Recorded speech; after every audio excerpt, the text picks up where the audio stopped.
ఈ రోజు క్లాస్ ప్రాచీన తెలుగు సాహిత్యం గురించి కొంత తెలుసుకుందాం. టాపిక్ వచ్చేసి కావ్యాలు ప్రబంధాల మధ్య తేడా ఏంటి తెలుసుకుందాం. ఇది ఆన్సర్ రైటింగ్ అనమాట. కావ్యాల్లో అనేక మంది నాయకులు ఉంటారు. అదే ప్రబంధాలు అనేక మంది నాయకులు ఉండరు, ఒకడే నాయకుడు ఉంటాడు.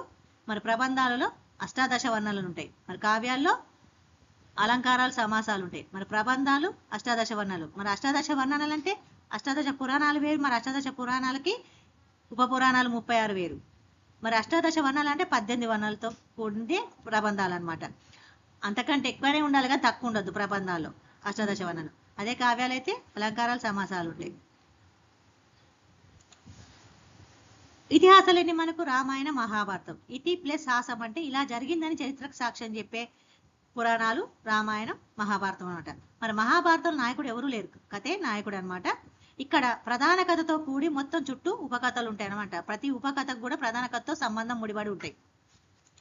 ఎగ్జాంపుల్, మహాభారతంలో ఆదిపర్వం సభాపర్వం తర్వాత శ్రీకృష్ణుడి యొక్క జన్మస్థానం నుంచి స్టార్ట్ అవుతాయి కదా, అక్కడి నుంచి టాపిక్ వస్తుంది. అదే పోతన భాగవతం రచించిండు అనమాట. మహాభారతంలో ఒక చిన్న ఉపకథ శ్రీకృష్ణుని యొక్క బాల్య క్రీడలు తీసుకొని భాగవతం రచించిండు. భాగవతాలను స్కందాలు అంటారు, రామాయణ కాండాలు అంటారు, మహాభారతాన్ని పర్వాలని అంటారు. అవన్నీ ఏంటి అనే తర్వాత క్లాస్లో చెప్తా. ఇది ఆన్సర్ రైటింగే కాదు, ఇందులో చాలా క్వశ్చన్స్ వస్తాయి. అయితే ఏదైనా ఒక ఉపకథ తీసుకొని ఒక కావ్యంగా మలచడం, ఒక ప్రబంధంగా మలచడం, అది ప్రధాన ఉపకథలతో కూడి ఉంటుంది అనమాట.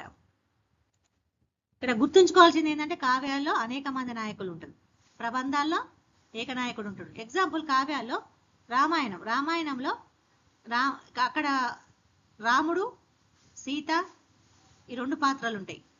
అదే మహాభారతంలో అనేక మంది నాయకులు ఉంటారనమాట. ఇక్కడ కథే ఇతివృత్తం. ఆన్సర్ రైటింగ్ ఎలా రాయాలి, హెడ్లైన్స్ ఎలా పెట్టాలి ఇప్పుడు చెప్తా. కంటిన్యూషన్.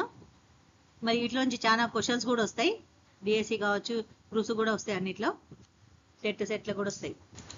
ఇంకా ఉన్నాయి కావ్యాల ప్రబంధాల మధ్య తేడా ఉన్నది. ఇక ప్రబంధాలలో ఎగ్జాంపుల్ వర్ణాలు అన్నాను కదా, ఏంటి అంటే అవి సముద్రాలు, గాలి, నీరు, నిప్పు, ఇంకా చాలా ఉన్నాయి.